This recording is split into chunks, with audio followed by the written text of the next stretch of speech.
Join us on the last bus home.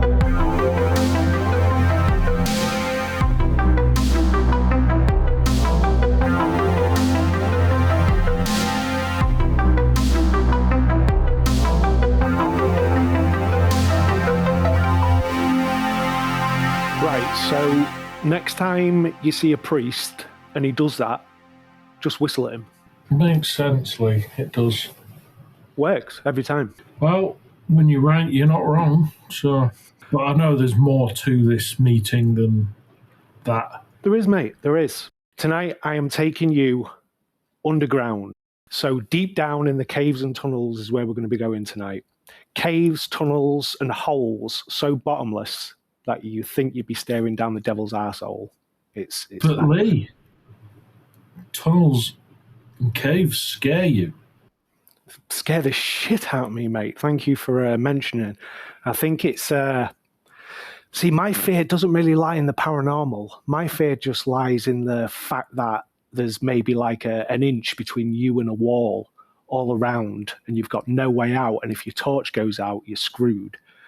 That is more terrifying than any cryptid or beast. I don't know about you. No, I'm not particularly claustrophobic, but I don't like the idea of being wedged in a thin tunnel where you're just literally scraping yourself through but with your toes. Exactly. But claustrophobia aside, we've got some other shits to worry about.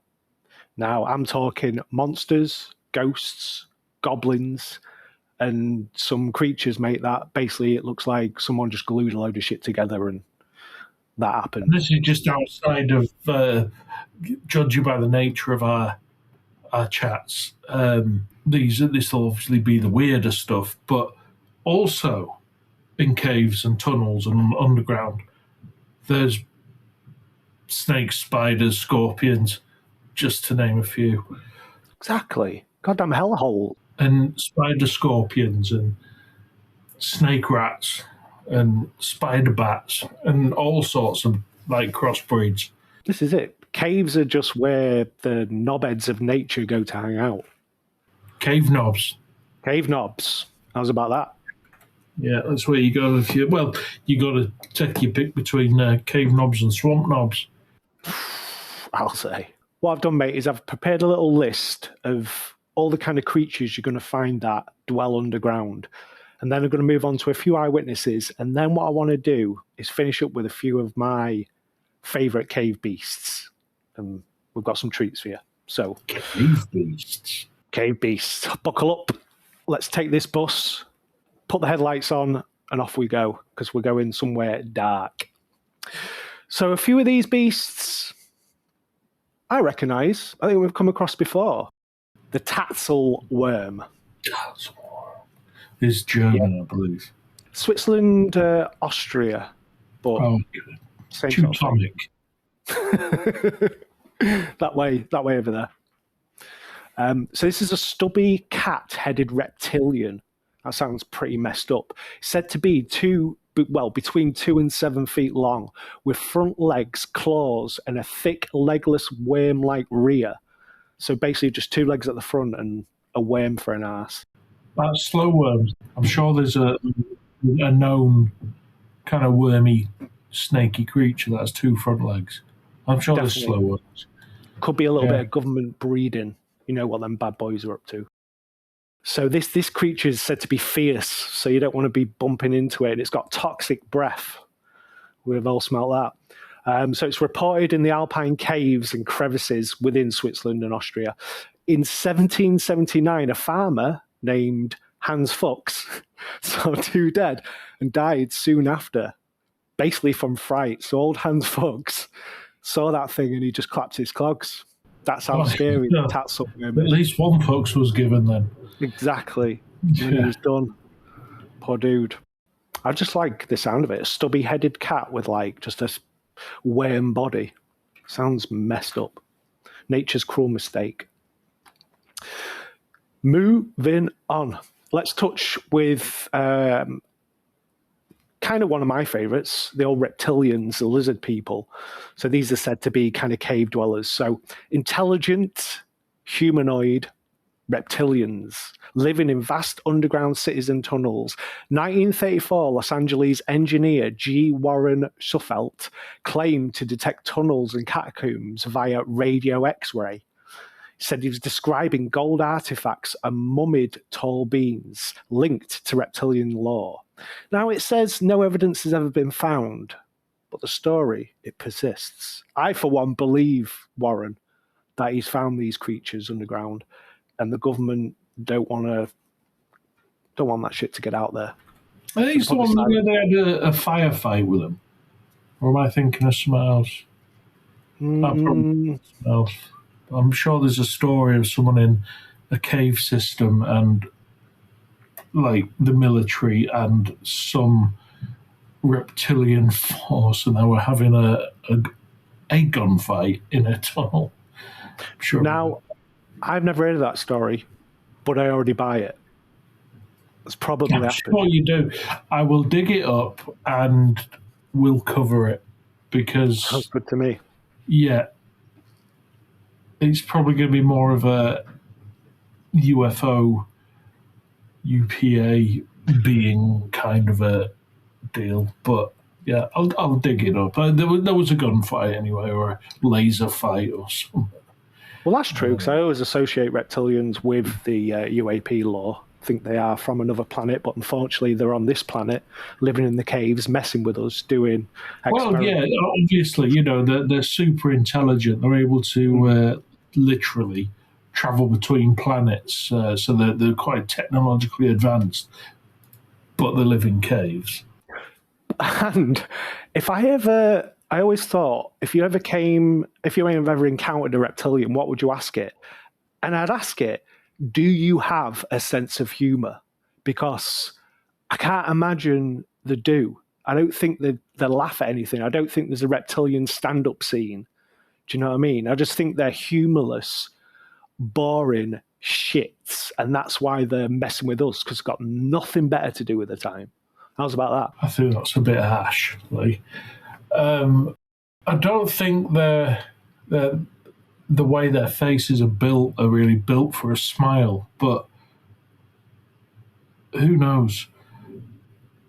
But I don't know. They might have a sense of humour. They probably don't bother because we wouldn't get their jokes, speak their language, and they live in caves. Yeah, maybe. All I'm saying is just leave us alone. Go back. And how do you know? Right, if right, they're there, and they've got their whole civilization and their underground cities and what have you.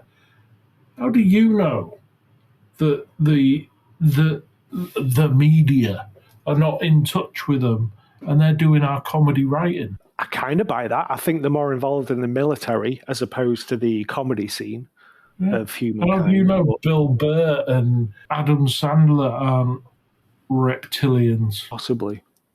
I wouldn't say that was far out the realms of possibilities. But anyway, mate, let's move on from the lizard people. I'm not a fan of those scaly bastards. It wouldn't be a cave episode without a mention of a troll, would it? So let's pop over to the Scandinavian Norse scene, because these large, ugly, stone-skinned humanoids, kind of badass.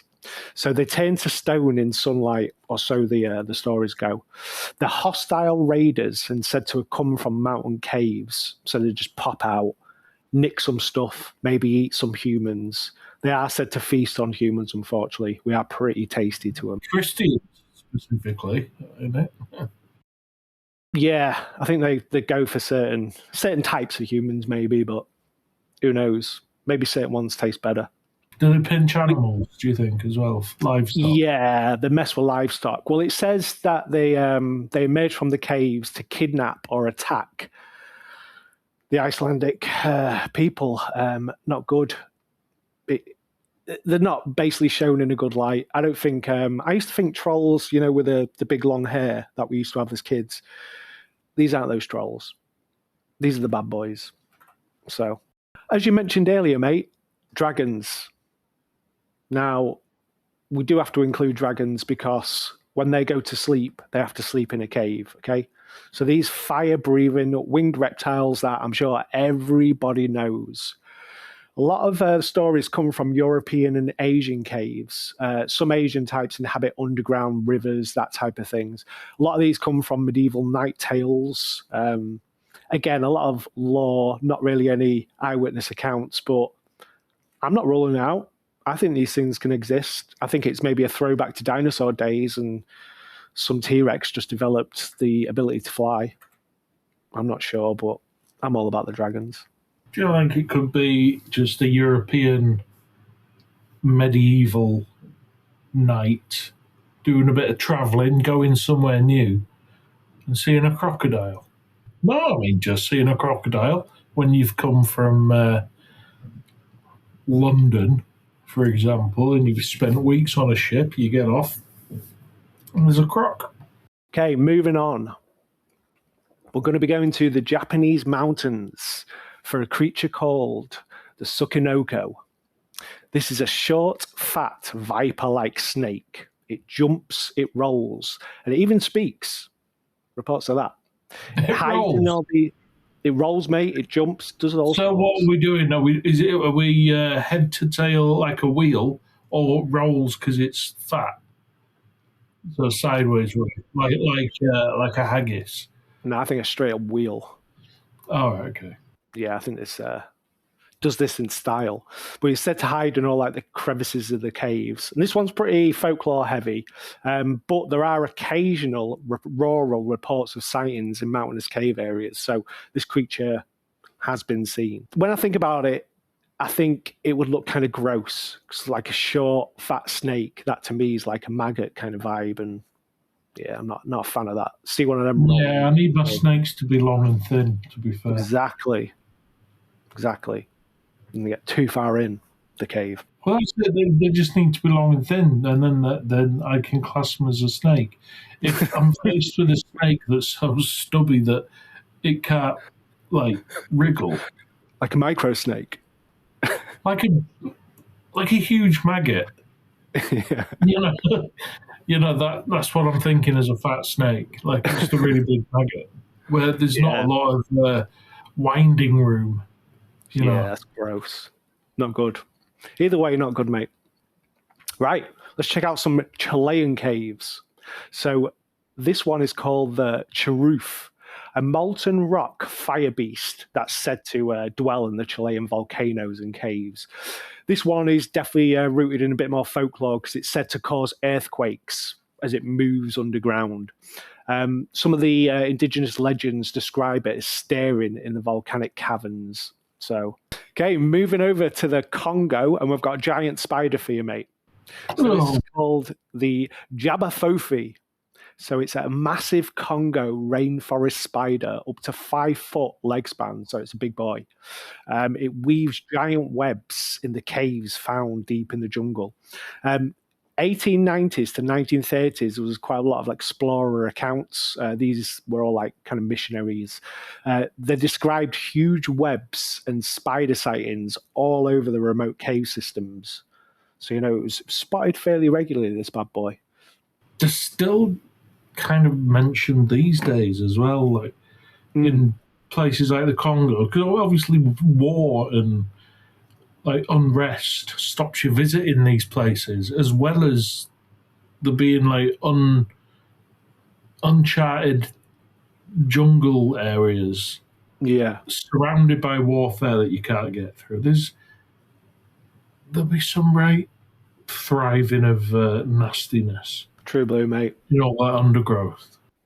The last thing they need is a giant spider messing up the day. Yeah, and the last thing we need is it being discovered and proven. We'll just leave them there because we don't need any more spiders.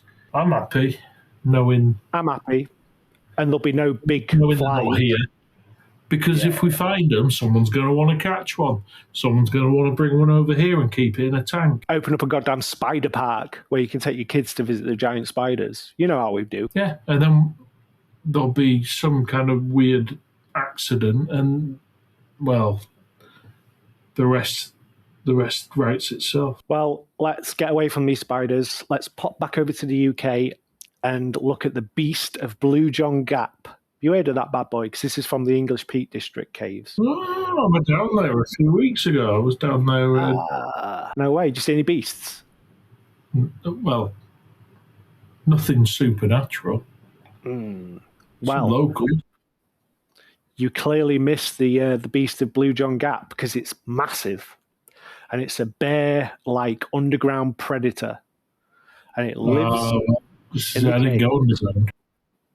Well, the stories about it, from what I could kind of gather, is it's definitely inspired by folklore, but there was also a lot of miners' tales of hearing like deep cave growls and seeing shadows of what they said was like almost like a Bigfoot kind of creature, a huge beast with a like bear kind of posture, but yeah, this deep growl. I mean, do we have bears in the English Peak District? Could it have been one of them? I don't know. I've never seen one. We used to have bears here. It depends how far back you go. Want those bears just in cages, though? They weren't roaming around, right? No, we had them roaming around, but they got No way. they got hunted into extinction. I did not know that. The Great English Bear. Yeah, we had bears. I believe we had lions. What? Next, you're going to be telling me we had dodos and griffins. A British lion would definitely have Jeremy Irons' voice, like Scar from The Lion King. Oh, no doubt. 100%. They'd be suave. They'd be the players of the jungle, is what I'm saying. A goddamn British lion. Sign me up. But let's move on, because we're only interested in the monsters on this podcast. And speaking of monsters, again, taken from H.G. Wells, but I thought I'd give them a bit of a shout out because they are kind of cave dudes. The Morlocks. So these pale, ape-like subterranean humanoids that H.G. Wells described from his book, The Time Machine, devolved cannibalistic dwellers in future underground. So they're pretty grim. Inspired a lot of kind of, I want to say stories and maybe urban kind of things that came from these creatures. Pale figures, do you know what I mean? They're not exactly the nicest looking of people. Well, the Morlocks devolved from people and went to live underground. And is that the history? Yeah. The Eloi was the humans who went in the other direction. They were the benevolent, peace-loving ones who the Morlocks fed on. Essentially. Fair play. Cool. So, yeah, the Morlocks and the Eloi are the two branches of us, according to Time Machine. Yeah. Nice. You've heard of these boys, and this is actually taken. Well, I thought it was like a Stephen King thing, but it comes from Cornish British folklore, and that's the Tommyknockers. Yeah. Small, mischievous mine spirits, and they knock warnings or lead to war in caves and mines. So these 19th century miners reported knocks, blue lights, or gnome-like figures guiding or basically just pranking around. So not really like too much to worry about. I kind of thought they were more huge beasts, but that was just a really bad TV adaptation. No, they're kind of like big-headed little miner troll things. They kind of look like Hoggle from Labyrinth. Yeah, I know what you mean. Kind of creepy. Fun fact. Okay, the Cornish pasty. When you've got that ridge of pastry, like a Klingon's forehead, that goes around the edge of a pasty, you're supposed to hold that to eat your pasty so you don't get your dirty, coaly fingers all over your food. And then that arc of pastry that's left over, you're supposed to throw so the Tommyknockers can eat it. Because if you annoy the Tommyknockers, they'll create cave-ins and release bad air and what have you. You have to appease them. Well, if I was a Tommyknocker and you threw me a shitty bit of that delicious Cornish pasty that you've just eaten in front of me, I'd still be a bit pissed off. No, well, you obviously don't know your Tommy knockers because they're quite partial to the leftover scrappy bit. Fair play. Not mad at a Tommy knocker or two. So, looking at these guys, these are pretty interesting. It's a bit of a two name on this one. So, these were initially described as the mud monsters, but when I got into it, they're also known as the boot suckers. And these are amorphous sucking mud entities in mainly from US cave folklore. But what they do is they basically kind of hide in the ground, but they've got this mud that kind of sticks hikers and cavers.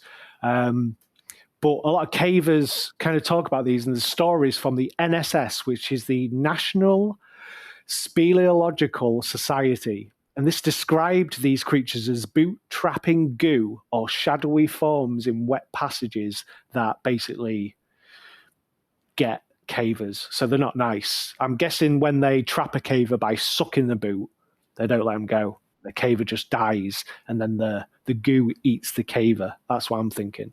So if you ever see some cave goo, step around it because it could be a boot sucker. So this was probably one of my favorite 80s films, and this is more of a sewer kind of dweller. But this is the legend of the Chud, which is the cannibalistic humanoid underground dweller. So it's supposed to be mutated, a feral humanoid that lives in the sewers and caves.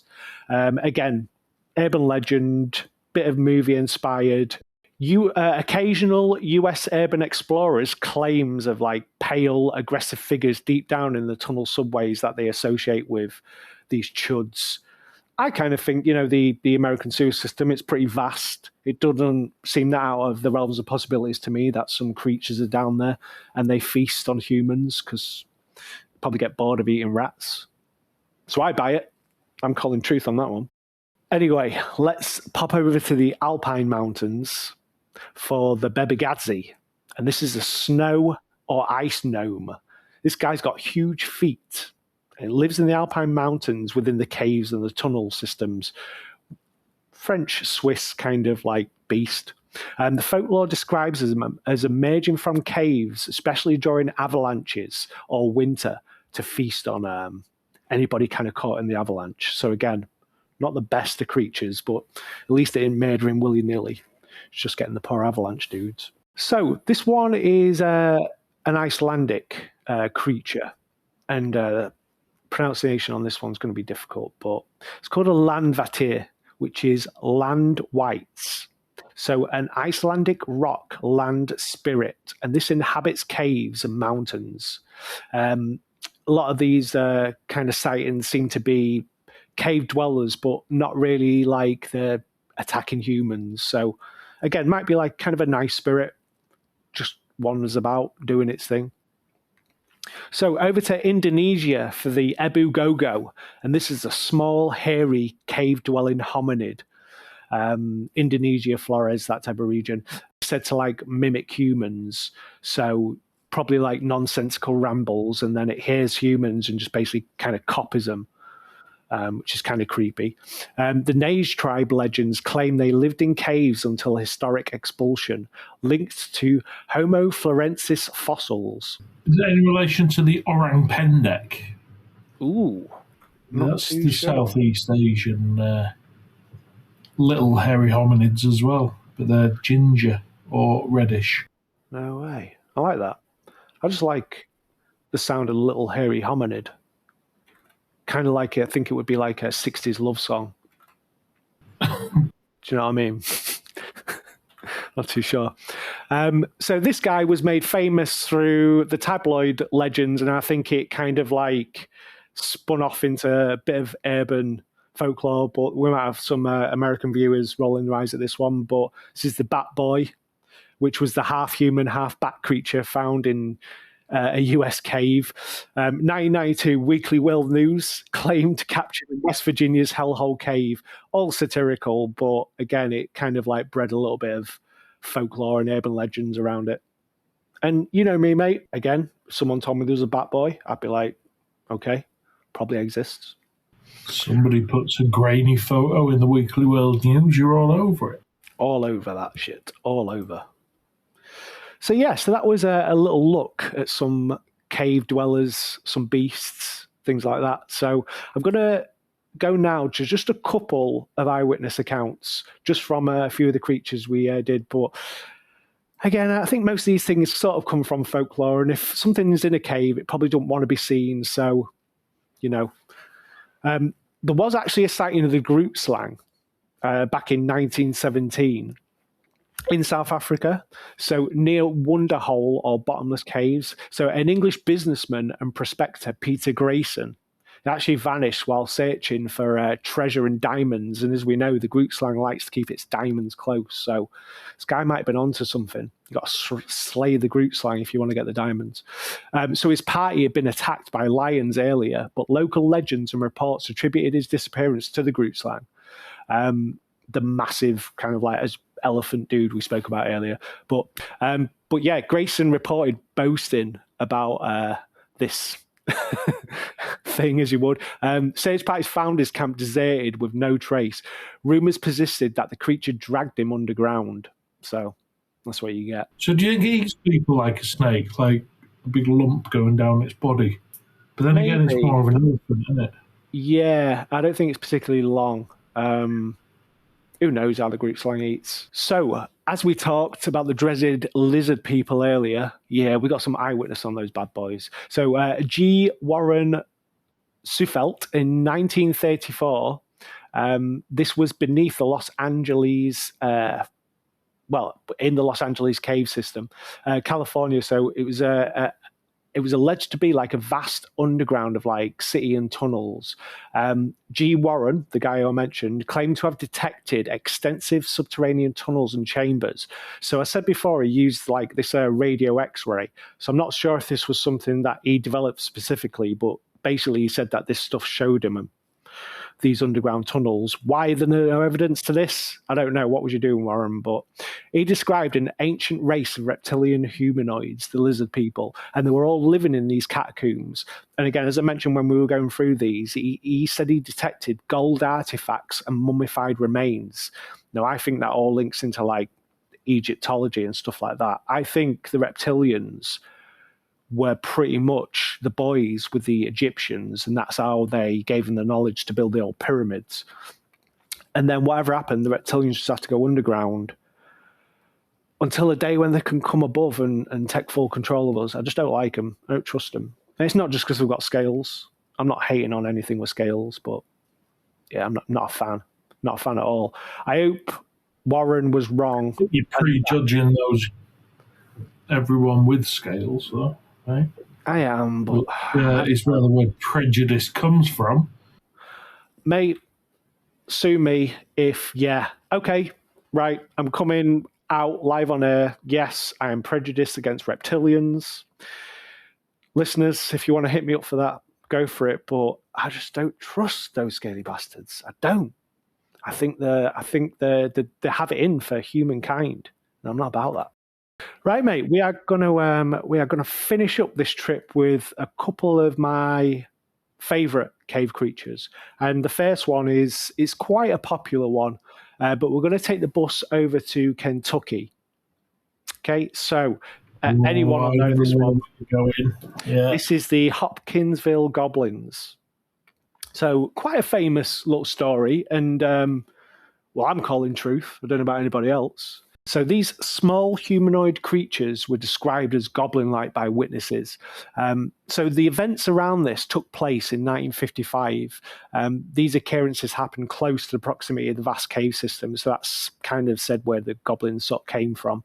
It's in the Mammoth Cave National Park, which is... It's a pretty haunted place, so we'll just cover a little bit about Mammoth Caves as well, because it's got more than goblins. A few ghosts there as well, which I want to just look into. So the incident occurred on the night of August 21st, 1955, at the isolated farm of the Sutton family near Kelly in Hopkinsville, Kentucky. A large family group with several neighbours were present when a series of terrifying encounters began. While this wasn't directly in the caves, as I said, these creatures probably came from the caves. The incident began when a visitor, Billy Ray Taylor, went to get water from a well and saw a strange glowing object nearby. followed by a small 3.5-foot tall humanoid creature with large eyes, big ears, and long arms ending in claws. It was described as having metallic, silvery appearance, so definitely weird. So over the next several hours, the farm was subjected to what can only be really described as like a siege by what the witnesses described as dozens of these small light creatures. They peered into windows, they climbed on the roof. The family members even shot at them, but nothing seemed to happen, completely no effect. The creatures were reported as being like very agile. Some were floating, some were gliding, and able to sort of disappear and reappear quickly after being shot. So maybe dipping in and out of dimensions. The creatures were described as curious as well, but definitely menacing. As I said, they were like poking their heads around like into windows, but they made a sound that was described as chittering. So I'm thinking like a squirrel when I hear that. You know, like a little high-pitched chitter. So local and state police investigated, finding ample evidence of like a shootout. So there's bullet holes or other like the bullet casings everywhere, but no definitive signs of the creatures themselves. But the family's distress was clearly genuine. They kept to that story, and they've maintained that story consistently. Another part of that story, actually, because there was a lot of gunfire. There was the family, the two families who were fighting or shooting at these goblins, reported zinging noises of bullets ricocheting off them as if like they were wearing some kind of armor. Ah, no way. Which, again, hearing that probably does tie it even more to the UAP law for me. So there was these little boys were wearing spacesuits, is what I'm saying to that. I think we've got a cave system problem, because if we've got little goblins, we've got reptilians, and they're all hiding there to one day come out and mess with us. I think we need to start sending people down caves, man, and sort this issue out, because this is not good, not good at all. Or we need to just plug up all caves. Could do, maybe flush them out. I say, get a massive, huge industrial-sized pepper spray, or even fart spray if you're English, spray that down there and watch them all run out. And then I'll be like, who's not laughing now, reptilian? And then maybe they might be like, sorry, and I could teach them comedy. And they'll completely change their mind on humans and be like, sorry, we wanted to kill you. You're actually pretty funny dudes. Let's teach me how to make people laugh. I'll just say, get your dick out. Fair enough. Right, while we're in Kentucky, mate. Actually, is another question I would probably ask a reptilian in answer to your previous question at the start of this. I'd ask about their willies, really. Do they have willies, or do they have like little cloacas? That's interesting. Yeah. I mean, it doesn't keep me awake at night, but no. You know, I'd rather know than not know. Yeah. Hey, I'm glad a reptilian's penis doesn't keep you awake at night. But while we're in Kentucky, I just want to move away from the goblins, and I want to include a few ghosts. How's about that? So the Mammoth Cave National Park in Kentucky. And this has actually got the longest known cave system in the world, so it's absolutely huge. But these haunted cave systems have got like hundreds of documented paranormal events by rangers, guides, scientists, those boys never lie, and visitors. So I'm just going to run through just a couple. So we've got the Floyd Collins ghost, and this is the most prominent legend, and it involves the explorer Floyd Collins. So he was trapped and dying in Sand Cave, which is part of the system. And in 1925, after a rock pinned his leg during rescue attempts, that became basically like a national media sensation. Visitors and rangers have reported hearing his cries for help, echoing in passages. Shadowy figures in explorer garb or protective presence guiding basically through the cave system. So his spirits basically just said to just be trapped down there, which is pretty grim. Stephen Bishop and the Slave Guides. So early 19th century enslaved guides like Stephen Bishop, a renowned explorer of the cave, are said to return as apparitions deep within the passages. So sometimes appearing as lantern carrying figures, and a lot of climbers and hikers around there say they hear the whisper from this guy. Loads of other kind of reports of apparitions. There's a place called Corpse Rock. Lots of things around there. Loads of like things named after stuff like Giant's Coffin and Mummy Ledge. So I'd like to go there. It seems like basically your horror rides of caves. But yeah, just lots of hikers. And like I say, rangers as well, just reporting eerie things. A few like shadow sort of entities thrown in there as well. But I'm going to be honest, mate, if you're down a cave and you've got a torch, you're going to be seeing a lot of shadows. So ending up, I'm just going to pop over to Ohio, because there's a place called Hocking Hills State Park, and it's in southeastern Ohio, but it's renowned for its paranormal folklore and ghost stories.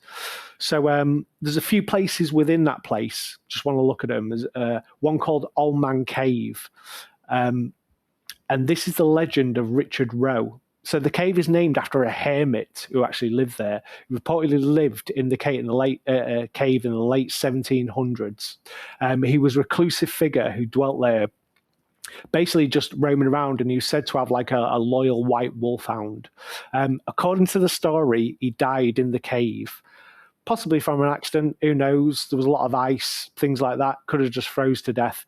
But he's said to kind of haunt this cave, and this is why it's named Dead Man's Cave. A lot of people have reported stuff. Loads of like hikers, campers. They actually say they can hear the howling of Richard's loyal hound, things like that, whispers, usual stuff. But yeah, don't go there. There's another place within this park called the Rock House. So this is kind of like mainly down to a story about a woman called the Lone Lady, and she was named Mary. And local lore claims the area is haunted by this young woman, tied to the 1800s when a resort hotel, Rock House Hotel, stood near the current shelter house. She was reportedly found dead in a room when this was actually built, but now she's just said to pretty much kind of like haunt the place and linger. Again, a lot of reports basically leading to her for like this female apparition, stuff like that, whispers, cold spots, things like that, which again, probably going to get in caves. So I'm not sure if I've enticed you to head down a cave to go monster hunting, but this bus needs to see some sunlight, so I'm taking it out of the cave, and I will catch you on the next one, mate. I will see you next time. Ding ding. Goodbye.